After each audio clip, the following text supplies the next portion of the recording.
When I think about research writing, I think of statistics, I think of numbers, I think of hard data. How would you organize that information so that when you're going to do your research paper and do the actual writing, you've got a nice structure to your notes? Finding sources is not, a singular or static process. Welcome to N.E.T Collective, where we navigate everything together. From classroom to college to careers and beyond. I'm Kay McBroody, career coach and founder of Waterville Partners. I'm Vinita Patel, school psychologist in private practice. I'm Ruth Hayes, education professional and founder of Fulcio Prep. N.E.T Collective, navigating everything together, one conversation at a time. Welcome to N.E.T Collective. This is Kay, and we are going to continue our writing series today. And who knew there were so many different elements to writing? Ruth, what are we going to talk about today? Yeah, there are so many different elements. And today we're going to talk about one very, very wide category of them, which is research. So research is a huge topic. You do it in a lot of different fields for a lot of different reasons. And there's no way we could have an exhaustive conversation about that today. But I do want to get into a few tips that I've found make any research project more efficient and less anxiety-inducing, because that can definitely be a factor.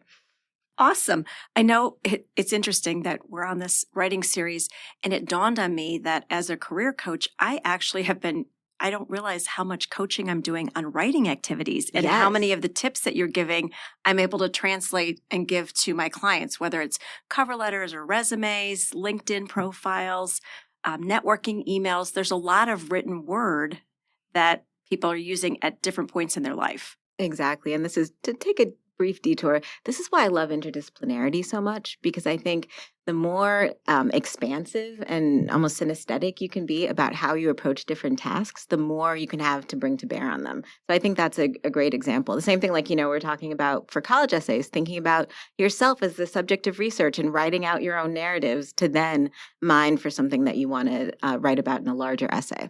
So with that statement in mind, doesn't all types of writing require some research, whether you're looking at academic journals or you're doing some self-reflection? I mean, I feel like all of that is research, right? Exactly. If we really want to make it broad, we can say that research is gathering the materials that you need to write something, right? Or even to make a presentation, to make some kind of argument. Right. And so is this episode specifically about all types of research, or are we sticking to...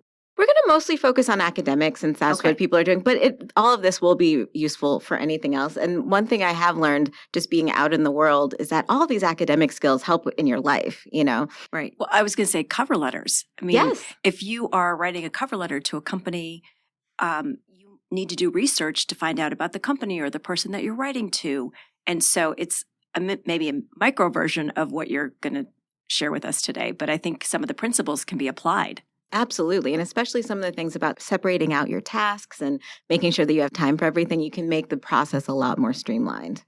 Okay, great. So how do we get started with research writing? All right. So let's talk about it. So 5 tips today. First tip is to divide and conquer. And this is you said get started. If you want to look back at our getting started episode, this is a great place to use some of those tips. A research paper requires, or any kind of research project, requires a little bit more complex planning than other tasks. So I would say don't get overwhelmed by trying to overlap or combine them. And what I mean by that is don't say, okay, today I'm going to go to the library, I'm going to find resources, and I'm going to take notes, and I'm going to start my outline. That's too much stuff. Today I'm going to go to the library and find resources and look at them, put them together. Another time, or, even if it's later in the day, if you're pressed, sometimes you are, I'm going to sit down and take notes. And then I'm going to look back at my notes and if you separate it out that way, A, you give yourself time to reflect and pull up new things. And B, you're not so overwhelmed with trying to do different things. Okay, quick question on research. Have you seen that change? I mean, I remember doing research and having to know the Dewey Decimal System and going to the library and in the stacks, which and now people are doing it online. So they may not even be going to a library. Exactly. Or do you see some people still going to the libraries to do research? So there are a lot of books that you can't necessarily find a full text of online. And I tend to just want to have a physical book anyway. And even just to go for resources. So, for example, if you want access to JSTOR or something like that, you might be able to get it institutionally, which is a big database of academic journals. Okay. So you might be able to get access through a library and not want to pay. I think it's like $900 or something a month. Don't Okay. quote me on that. Whoa, that's yeah. a lot. No, it is. It's Okay. expensive. So yeah. And it's funny because I was kind of right on the cusp. They taught us the Dewey Decimal System, and there was a card catalog, but there was also like the black background computer, So Right. Right. yeah, that was like circa kindergarten. Okay. So use a checklist, and we've talked about this before in that getting started episode, but also in the prewriting episode, we talked about breaking the entire project down into its component parts, listing them out, estimating how long each one's going to take you, and checking all of that off. I would add to that advice to split it up into phases. So, you could do, like we've talked about, the prewriting, so gathering your materials, taking notes, starting an outline. You can have the drafting. You can even have it broken up into different sections. So if you have to do some complex subject, this is when I'm going to do the note-taking for this aspect of it. This is when I'm going to do the outlining for that aspect of it. And set your own deadline so that you can know you're on pace. Mm-hmm. Yeah, and those are great executive functioning skills. Yeah, it always comes back to the executive functioning. That's how we do anything. Oh, that's right. Yeah, they're not just for writing, but it's their life skills, right? So, but I like what you said about breaking down into different categories and allotting a certain time to when you're going to do those steps to do your research paper or outline or whatever it is, right? So, and even within that, like I even think the collecting your sources, right? That can even be broken down into, well, what types of sources and how to organize the information you get just from that portion of your research paper. Can you talk a little bit more about what that would look like? Yeah. So one of the things you have to remember is that finding sources is not, a singular or static process. You're going to gather your resources, so you want to start with the most top level information about the topic. Look at, and one of the things you can do, and we'll go into the next tip a little bit, is to look at who the authors are. Look at who's publishing work about this, where they're located, who they're citing, right? So you can, as you're going through one resource, you can be noting down sources that they have in their notes. And, that can be another step of the process where you kind of go through one layer and then you go through another layer of resources that are suggested by that. And all of this is part of the note-taking process. So you're taking notes on absolutely everything. You have a list of, even if you're not going to use something, make a note of it, say who it's by, say basic things about it because it might come up somewhere else, or you might be able to use it somewhere else. So never waste work. Do you recommend a system of note-taking specifically for this type of writing? Is there a way, even if there's not a name to the system, how would you organize that information so that when you're going to do your research paper and do the actual writing, you've got, like a nice structure to your notes? I would say, and I say this with all types of writing tasks, do the system that works for you. So something that I've learned from, being in a lot of classes over the years, from helping a lot of different people with writing tasks, is that everyone is different in how they prefer to organize information. So I can tell you what you need to have. So you definitely need a list of all your resources, just titles and authors. You definitely need some notes on, here are some prominent authors in the field, notes that you can have alongside as you're reading something and marking it up. Definitely go through and highlight, definitely go through and underline. And then you can be making a list of other sources that are suggested, but different people do that in different ways. Some people just want to put it straight into N.E.T, which is a software that keeps track of all your citations and like it there. I'm a very on-paper person, so I'm going to want those notes written down. Other people might want to put them into a concept map or something like that. You want to organize it in the way that the information is most accessible to you.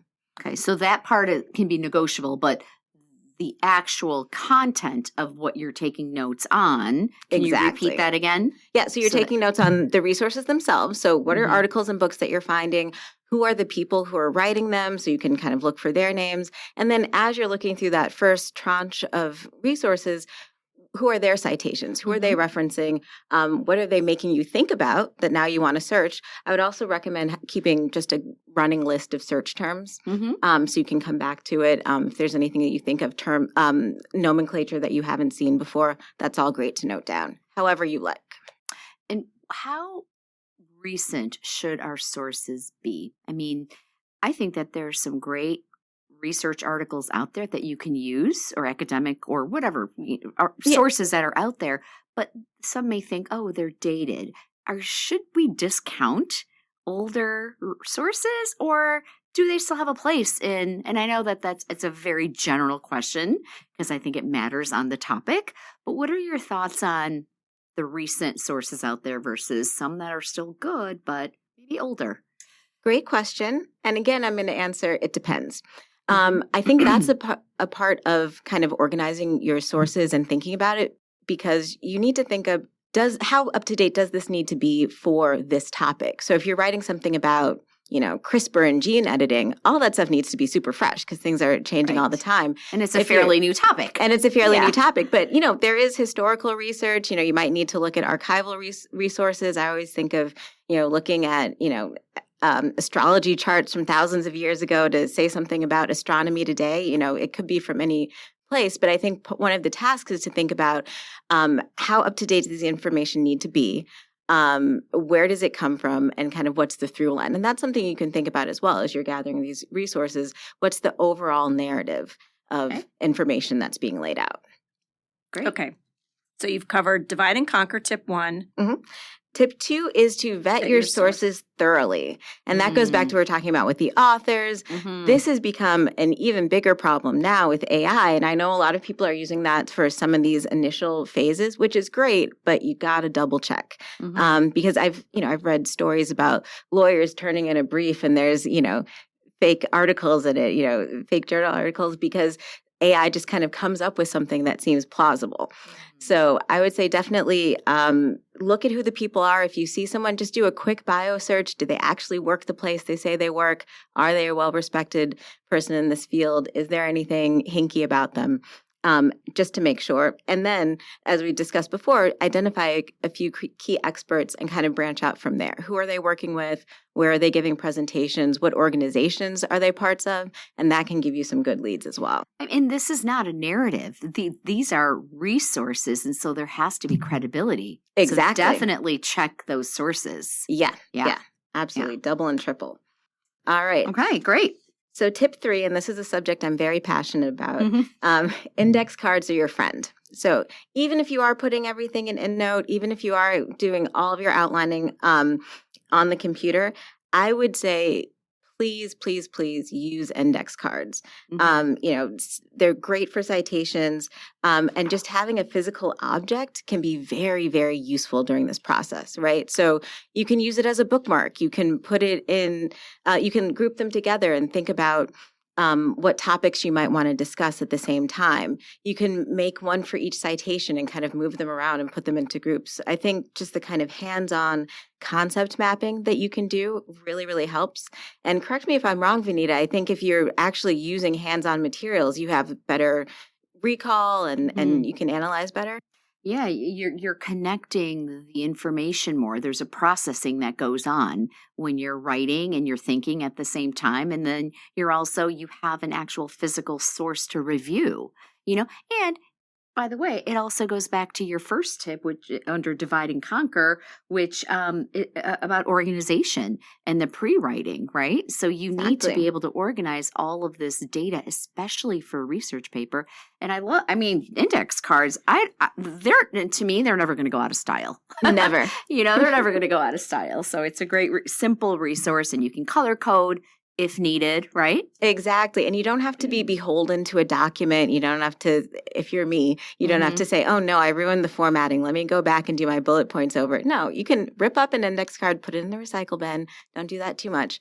But you can just kind of toss it aside. And I think that is a great way to do it, and a great way to avoid staring down a blank page. And you also talked about digital index cards as well, right? Yeah, and there are all types of research if you want to go in and do that electronically, although I do really recommend having something in your hands. Physical? Okay. Yeah, physical.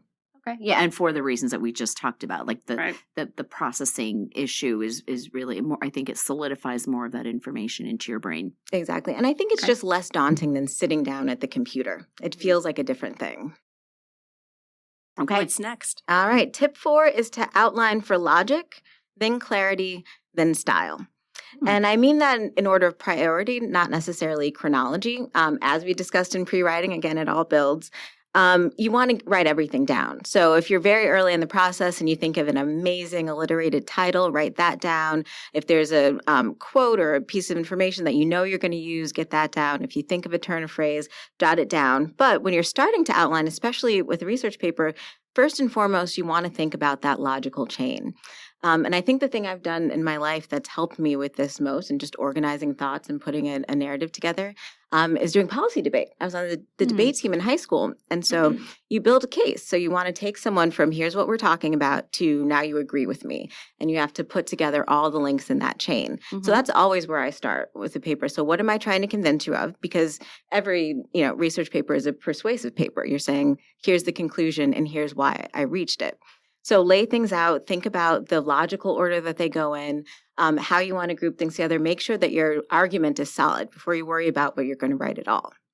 And then come back and think about clarity. So you may not go through exactly in that logical order. Maybe you want to drop someone into the action and start with an anecdote, or loop back to it. There are lots of different ways to structure a narrative that don't necessarily go straight in the logical chain of thinking. So think about that next.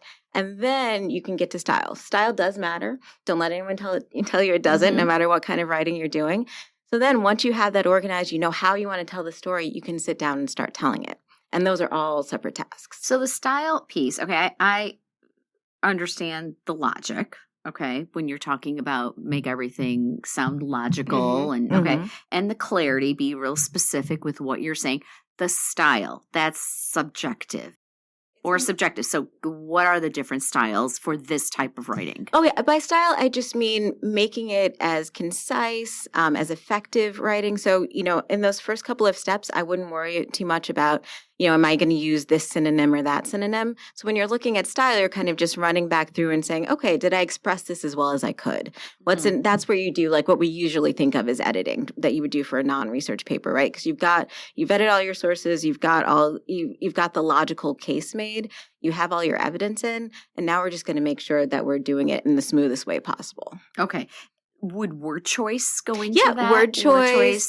Looking for word overuse, something that comes up a lot. And I'm kind of a stickler for overusing words. So if you're writing about the same topic, a lot of times the language can get repetitive. So even going through and subbing in synonyms for, common nouns that you're discussing, or making sure that you're always switching up your sentence structure, which can get a little bit stale if you're doing really factual writing. And when I think about research writing, because I've done some of that and, when I was in grad school, I think of statistics. I think of numbers. I think of hard data, right? Yes. And so would that be more clarity and be clear? And when you're reporting a statistic in your research paper, how is that going to show up in tip 4? So that would be logic. So that's thinking about how I'm proving my point. So you have a piece of information that you want to use. You fit it into your narrative. You're explaining how rainfall has increased. Here's a chart that shows how it's increased. I'm going to blend it in, right? Okay. So that's why one of the things I like to do is to kind of just slot in piece of evidence that I know I'm going to use and start that as kind of my outline. And then you go around and think about, okay, how does each of these topics or each of these facts lead into the next? And are there any gaps? Okay. And then once you have that, you can think about how you physically want to arrange that, because you might start at the end of the story and go back to the beginning. You might start with, an anecdote and jump back into the main story, but you have it all set up. This is how I'm proving my point. If I were just going to do bullet points and, give someone the bare information.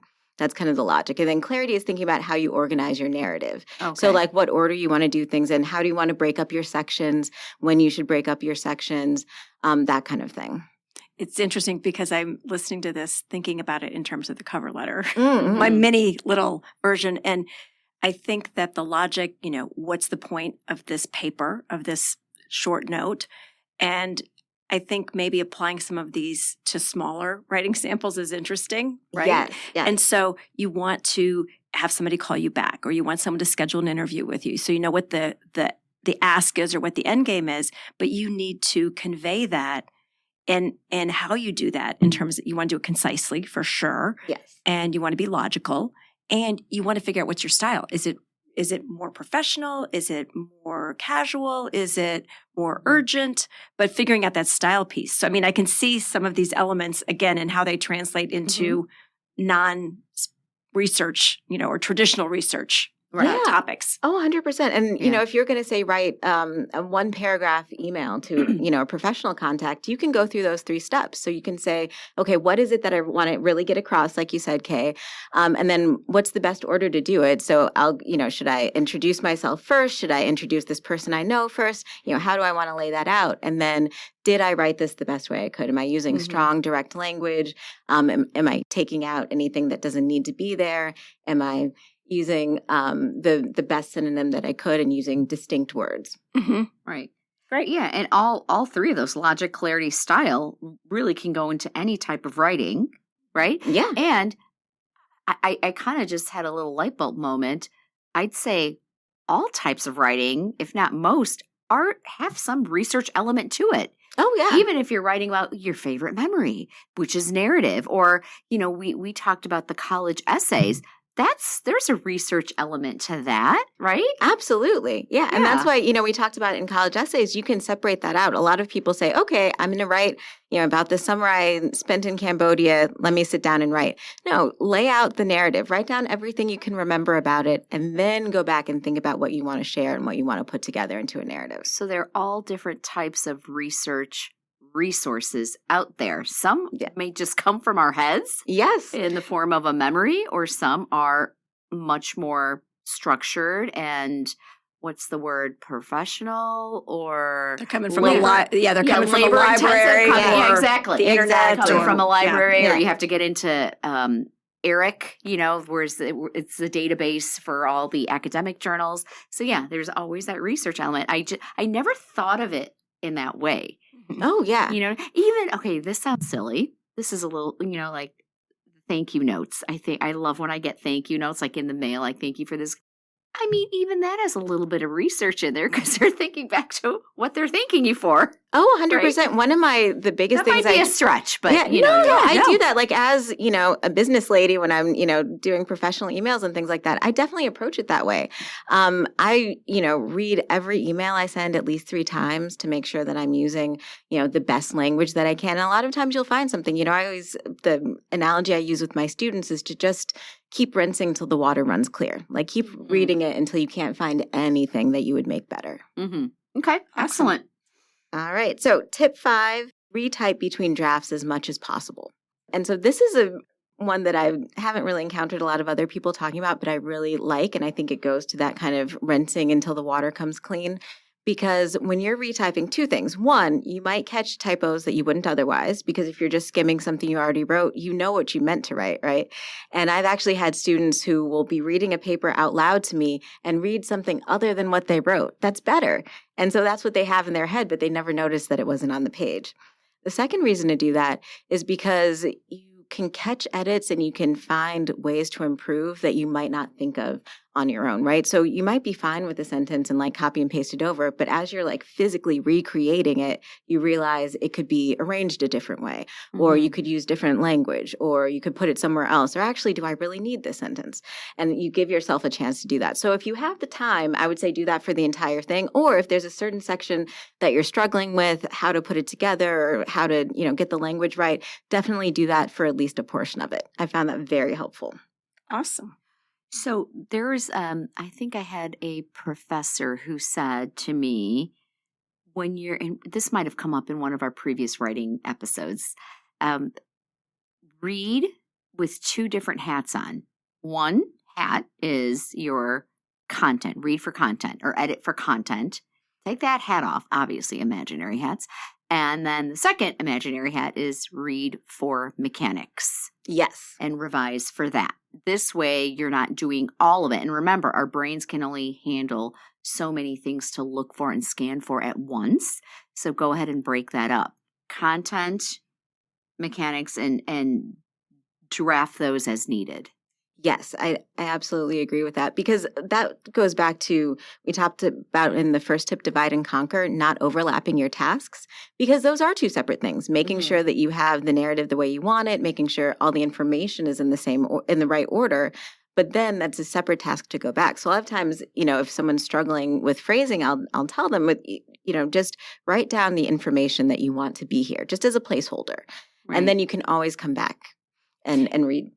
And even I'll ask clients, they're trying to get the top of their resume, like a summary. I'm like, well, forget about trying to create that. Just talk to me. Tell me, Yes. what is it that and after they say it out loud and try and explain it, the words come more easily. Yes. I do this too. Yeah. Yeah. So I think that's another tip. So with that spirit in mind, can we try a little exercise here?